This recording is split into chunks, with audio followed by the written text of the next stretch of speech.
Brush Type 4, or Class 47, is one of those locomotives that helped define British Railways over many decades.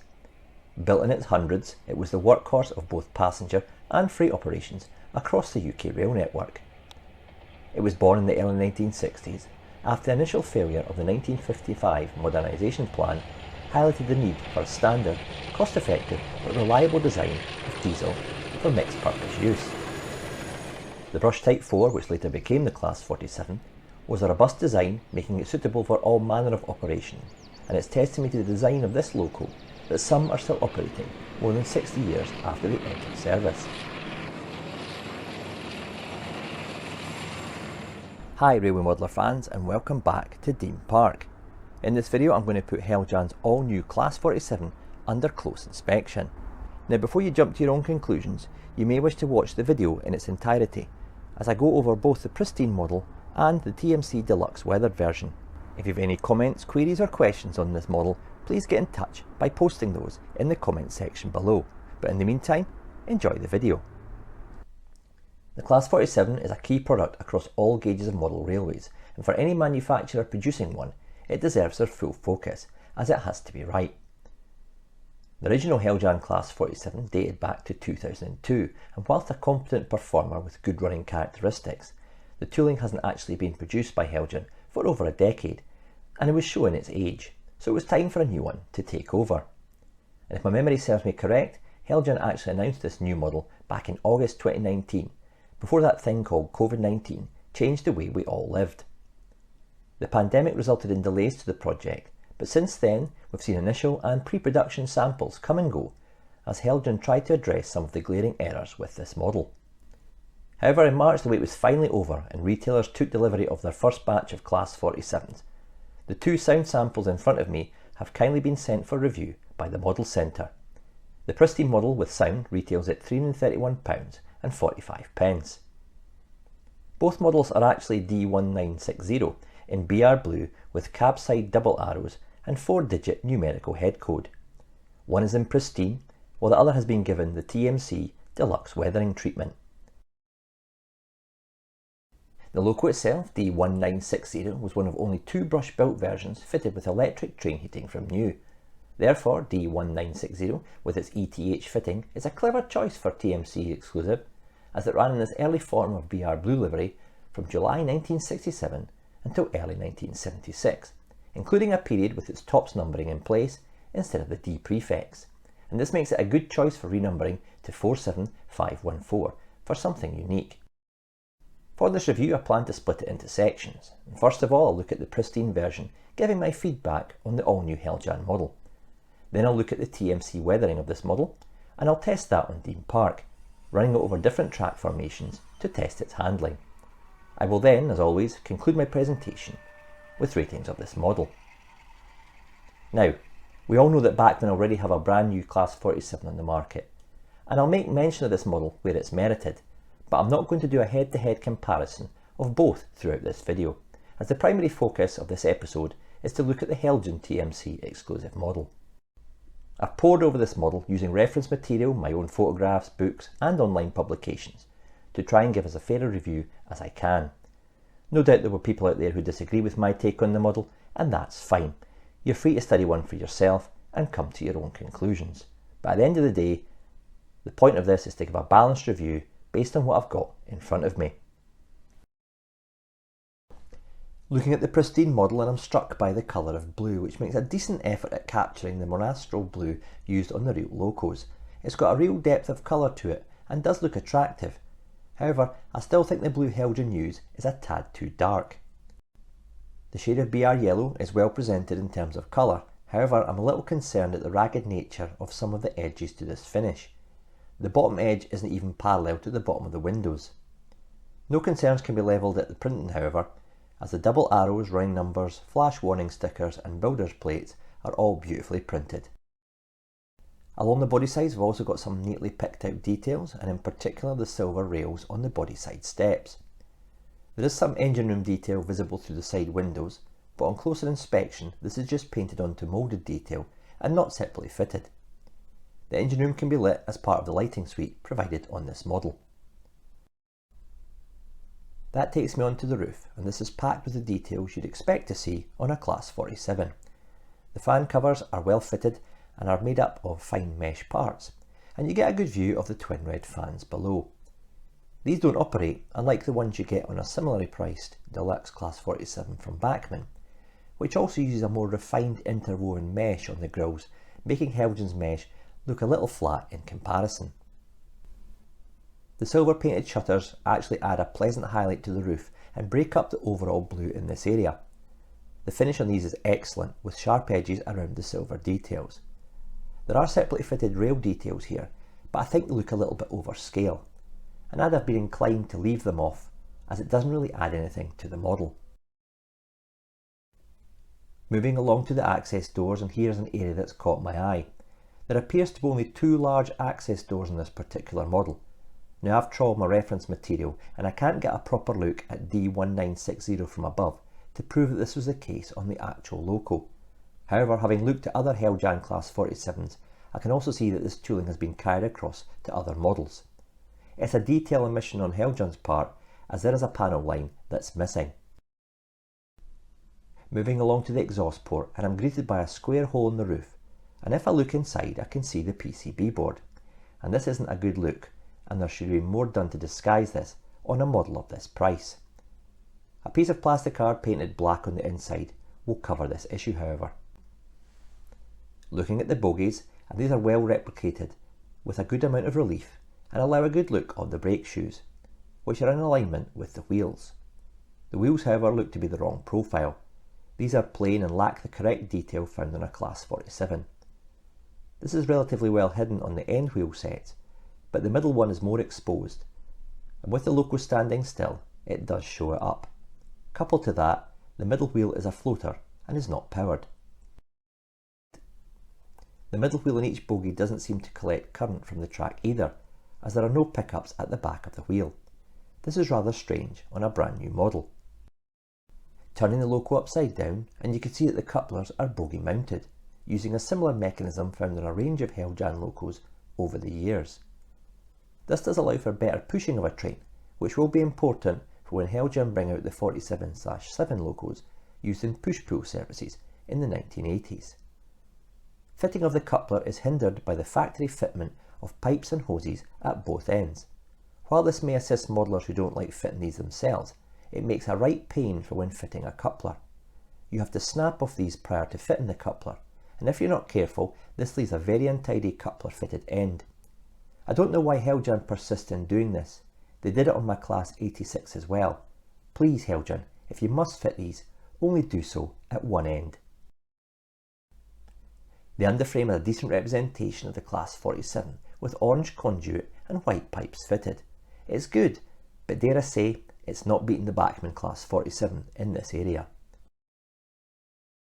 Moving around to the front of the model, and this is an area that's drawn a lot of comments over the months and years since the model was announced.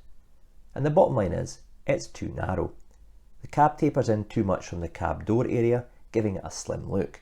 And this is rather ironic, as the previous Class 47 from Heljan was too tubby in this same area. The result of this taper is that we now have a disjointed look with other details, as it throws off the look of the headcode box, which I personally think is oversized and sits too low. The cab windows look narrow, again as a result of the slim nature of this end. It's also too flat around the front windows. The windows should angle forward ever so slightly to a point in the middle, but the model doesn't capture this subtle detail. As a result of tapered cab sides, you end up with this awkward corner at the buffer beam cowling, and this lip was never present on Class 47s. This might not be obvious in models that have the buffer beam cowling cut away, but it's visible on this model, and it's not a convincing look. The vertical grab rails are well attached and secured, however the long horizontal rail under the windows, apart from sitting too low, is only mounted to the body in two places, these being at both ends. On the real loco, they were mounted to the body at 4 points. And what Heljan have done is to mould two pips at the cab front in line with these handrails to give the impression that it's got 4 mounts. This might look okay, but makes the handrail less secure, and I have heard of a modeller on the Dean Park Facebook group whose model arrived with these broken off, which also had the paint rubbing off them too, which in turn snapped the central lamp iron off. Moving to the buffer beam area, and we can see that this is a brush built machine as it's got a singular triangular cover under the buffer beam. This area differs from a one piece to a two-part bracket cover depending on whether the loco was built at Brush Falcon Works in Loughborough or at BR Works in Crewe. All pipes are securely fitted with no signs of glue. I also prefer these ones to the Bachmann ones fitted on their new models, as these pipes hang straight down and don't curve in. The buffers are sprung as you'd expect and have really nice dampened feel to them. The cab interior is impressive, boasting both moulded and printed details on the bulkhead. The cab is lit and gives a good view of this detail. The driver's console isn't seated properly on some of the cabs and sits at an angle. The cab has a full relief floor, so you'll be able to fit a second man standing up if you wish to fit crew, which aren't supplied with the model. At the side of the cab you've got some neatly fitted glazing, with the driver's window being in the closed position. However, this hasn't stopped Heljan from fitting a crisply painted silver strip to represent the metal edge on the top of the glazing. I'd like to have seen one window in a partially open position to show off this neat detail to the full, but fair play to Heljan for including it in the first place. I feel that the depth of the door window is a little too small, and that leads me on to the dimensions of the loco. From floor to bottom edge of the body is approximately 16.5mm, with the measurements from the floor to cantrail being 40mm. The overall height of the loco is sitting at around 52. Compare that to the Bachmann and there are some obvious differences. Bachmann's floor to bottom edge is 18.5, but the height from the floor to cantrail is just shy of 40.5mm, with the height sitting around 52.5mm.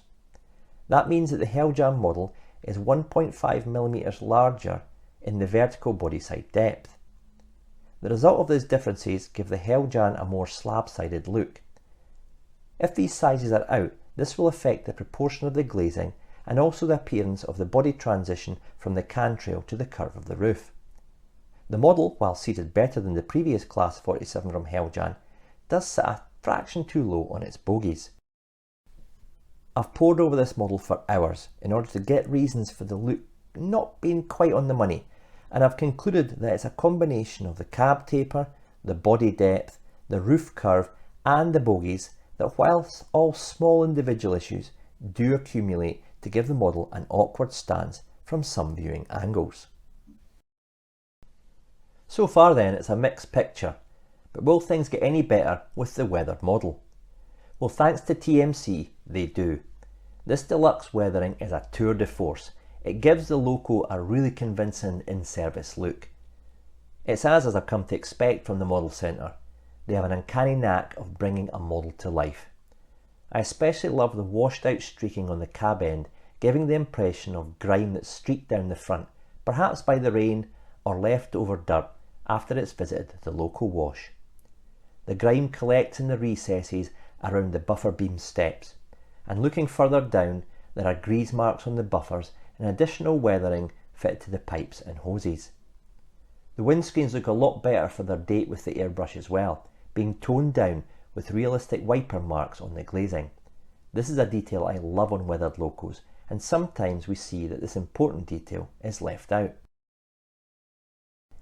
The sides of the loco have been treated to a dirty but not overly grimy look, with streaking from the cantrail, grills and roof, along with a build-up of frame dirt along the lower side of the model.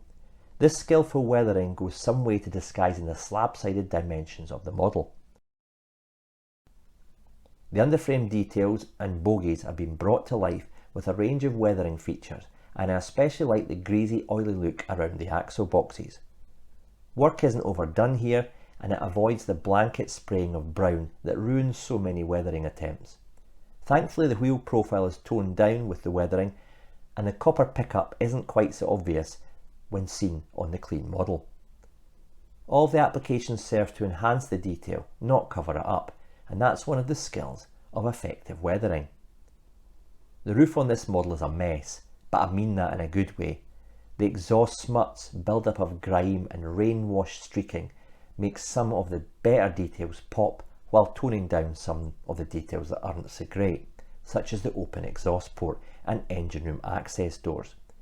If you study a BR Blue Class 47 in service, you'll not really see much of the blue paint on the roof, as it wouldn't get cleaned in the local washes, so it would be extremely grimy, and TMC have captured this to a T. The poor fit of the clamshell packaging has marked the weathering on this model, so if requesting this work, you might want to ask for some extra protection to be used prior to dispatch. Overall, the weathering is superb and in my opinion worth the extra expense. It does after all cover up some of the untidy mould lines on the roof highlighted earlier, as well as elevating the whole appearance of the model.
When testing the model and the layout, I wanted to go through all the functions on the decoder.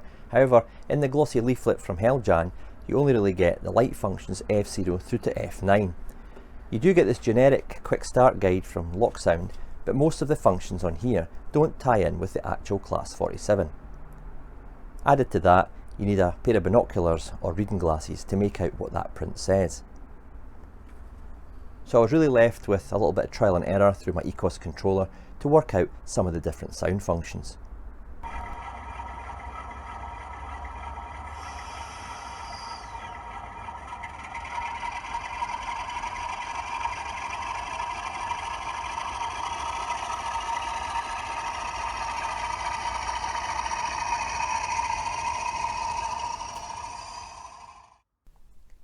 The sound option on this loco is supplied by market leader Legoman Biffo, so I knew it'd be good and I wasn't disappointed.